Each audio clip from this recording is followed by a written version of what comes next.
Netflix ने $82 billion पे Warner Bros को खरीद लिया, ये तुम्हें पता है। पर सारे जो कंसर्न जाहिर किए जा रहे हैं थिएटर चेन की तरफ से, फिल्म मेकर्स की तरफ से, वो क्या है? वो क्यों है? क्रिस्टोफर नोलन इस बात पे टोक चुके हैं। कई सारे फिल्म मेकर इस बात पे चर्चा कर रहे हैं। डोनाल्ड ट्रंप भी इस पे एक ऑब्जेक्शन जता रहे हैं और इंडियन मीडिया या इंडियन थिएटर चेन ने भी इस पे ऑब्जेक्शन जताया है और कहा है कि ये अच्छा नहीं होगा अगर नेटफ्लिक्स वार्नर ब्रोस को खरीदता है तो ये इंडियन सिनेमा को या इंडियन थिएटर चेन को किस तरह से इफेक्ट करने वाला है, ये हॉलीवुड को किस तरह से इफेक्ट करने वाला है, हॉलीवुड थिएटर चेन को किस तरह से इफेक्ट करने वाला है और वर्ल्ड वाइड ओवरऑल क्या इम्पैक्ट हो सकता है इस डील का, बात करते हैं। सबसे पहले इंडिया से शुरू करते हैं। इंडिया पे थिएटर चेन पे बहुत बड़ा इम्पैक्ट पड़ेगा अगर नेटफ्लिक्स वार्नर ब्रोस को खरीदता है तो, क्योंकि नेटफ्लिक्स का जो सीधा जो बिजनेस मॉडल है वो है कि वो नेटफ्लिक्स के सब्सक्रिप्शन बेच के पैसा कमाना चाहता है। वो फिल्म को थिएटर में रिलीज नहीं करना चाहता है और यही सबसे बड़ा प्रॉब्लम है जिसके बारे में सब बात कर रहे हैं। अगर नेटफ्लिक्स वार्नर ब्रोस की फिल्मों को थिएटर में रिलीज नहीं करेगा, प्रॉपर रिलीज नहीं देगा, 8 वीक का विंडो नहीं देगा, तो कई सारे थिएटर चेन्स जहाँ पे वार्नर ब्रोस की फिल्में चलती थी, अच्छा खासा बॉक्स ऑफिस करती थी, खासकर इंडिया में, खासकर मल्टीप्लेक्स में, वो जो कुछ वीक्स हाउसफुल जाते थे थिएटर, वो नहीं जा पाएगा। इस साल 6 या 7 वार्नर ब्रोस की फिल्में हैं जो वर्ल्ड वाइड अच्छा कई कमाई की और इंडिया में भी बहुत अच्छा बॉक्स ऑफिस किया, जिसमें कई सारी फिल्में थी। इसमें माइनक्राफ्ट था, सुपरमैन और ये सारी फिल्में तो थी। पर थिएटर चैन को इसलिए भी प्रॉब्लम है क्योंकि हो सकता है नेटफ्लिक्स वार्नर ब्रोस की मूवीज़ को रिलीज़ करे पर वो इंडिया में रिलीज़ नहीं करेगा। वो अमेरिका में लिमिटेड रिलीज़ करके उसे फिर थिएटर में से डायरेक्ट ओटीटी में रिलीज़ कर देगा, अपने प्लेटफ़ॉर्म में रिलीज़ कर देगा। जिसका मतलब ये होगा कि वार्नर ब्रोस की कोई भी मूवी जो रिलीज़ होती थी हर साल 6 या 7 फ़िल्में, वो अब कभी भी इंडियन सिनेमा थिएटर में नहीं नज़र आएगी, डायरेक्ट वो नेटफ्लिक्स पे ही नज़र आएगी। जिसका इफ़ेक्ट पड़ेगा आराम से, क्योंकि हॉलीवुड फिल्में भी इंडिया में अच्छा बॉक्स ऑफिस करती है, इसके कारण थिएटर हाउसफुल जाता है, ये तो मोटा-मोटा चीज़ है ही। दूसरा है हॉलीवुड। हॉलीवुड को तो बहुत बड़ा इम्पैक्ट पड़ेगा क्योंकि बहुत ज़्यादा कमाई हॉलीवुड को देता था। 300 मिलियन, $400 मिलियन का अगर बॉक्स ऑफिस कर ले रहा है, $200 मिलियन ही पकड़ लो, 4-5 फ़िल्में, 6 फ़िल्में मिला के बिलियन डॉलर या $1.5 बिलियन का बॉक्स ऑफिस कर लेती थी या फिर उससे ज़्यादा सिर्फ अमेरिका में ही कर लेती थी। तो मतलब कि बिलियन डॉलर का हर साल नुकसान, थिएटर रेवेन्यू का नुकसान होगा वहाँ के थिएटर चेन को, क्योंकि वहाँ हर साल जो वार्नर ब्रदर्स की फ़िल्में आती थी, जो बिलियन डॉलर का बॉक्स ऑफिस दी जाती थी सिर्फ अमेरिका में, वो उन्हें नहीं मिल पाएगा।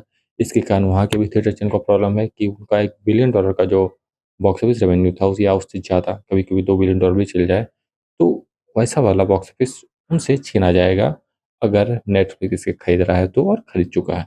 इसमें अब कोई दो राय नहीं है क्योंकि डोनाल्ड ट्रंप फिलहाल बोल रहे हैं कि वो इसे रोक सकते हैं, पर मुझे नहीं लगता है कोई रोकेगा। और ये ओवरऑल हॉलीवुड के कल्चरल इम्पैक्ट को भी कम करेगा। हॉलीवुड फिल्में जो थिएटर में चलती थी, जितना बड़ा बॉक्स ऑफिस करती थी, जिस तरह का वो डोमिनेशन दिखाती थी, वो थिएटर चेन का डोमिनेशन जो है वो कम होगा। एक तरफ चाइना और जापान बहुत तेज़ी से आगे बढ़ ही रहा है सिनेमा में, और ऊपर से नेटफ्लिक्स का वार्नर ब्रदर्स को खरीदना, वार्नर ब्रदर्स को हटाना और ज़्यादा इम्पैक्ट कर जाएगा हॉलीवुड सिनेमा को।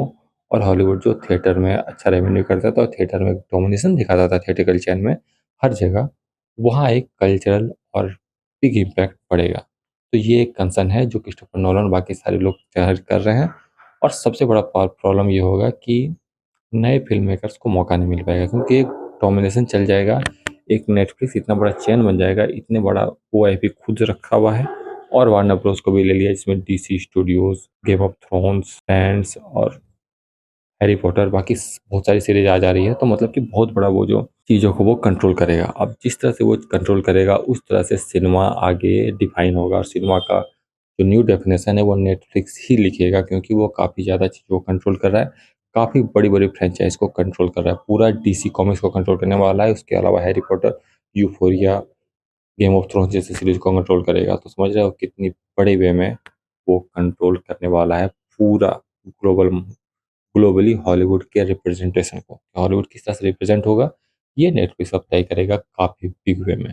इसलिए भी बहुत कोई का कंसर्न है और काफ़ी फिल्म मेकर्स, एक्टर्स और काफ़ी लोगों को वो जिस तरह से चाहेगा बैन करेगा या काम करने देगा, वो भी हो सकता है। जिस तरह अभी कई सारे स्टूडियो ऐसा करते हैं कि आपको ओपिनियन पसंद नहीं आया इस खास मैटर पे तो आपको हटा ही दिया गया या फिर आपसे आपको ब्लैक लिस्ट ही कर दिया गया इनडायरेक्टली। तो वो चीज़ नेटफ्लिक्स अब कर पाएगा, अब वो उस तरह से डोमिनेशन भी कर पाएगा, इसलिए भी फ़िल्म मेकर्स और बाकी लोग दुखी हैं। और दूसरा ये बात भी है कि स्टोरी टेलिंग को भी इफ़ेक्ट पड़ेगा। क्योंकि इतने सारे आईपी उसके पास आ जाएँगे तो उसे वो रीमेक कर के ही चलाता जाएगा और ओटीटी है तो ज़्यादा उसे दिमाग लाने की ज़रूरत नहीं पड़ेगी, जैसे अभी नार्निया को रीमेक कर ही रहा है। इसके अलावा कई सारे रीमिक्स करते जाएगा गेम ऑफ थ्रोन्स बाकी चीज़ों को और उन्हें बस चीप वे में यूटिलाइज़ करता जाएगा और उसे ज़्यादा काम नहीं करना पड़ेगा नेटफ्लिक्स को, अपने लिए रेवेन्यू जनरेट करने के लिए। वो आराम से बैठे-बिठाए रेवेन्यू जनरेट कर पाएगा। पहले अपनी आईपीज़ तो है ही जिसको वो मिल्क करता था, इसके अलावा अभी ये भी आईपीज़ उसके पास आ जाएगी और काफ़ी बेशर्मी के साथ वो सारी आईपीज़ को मिल्क करने वाला है।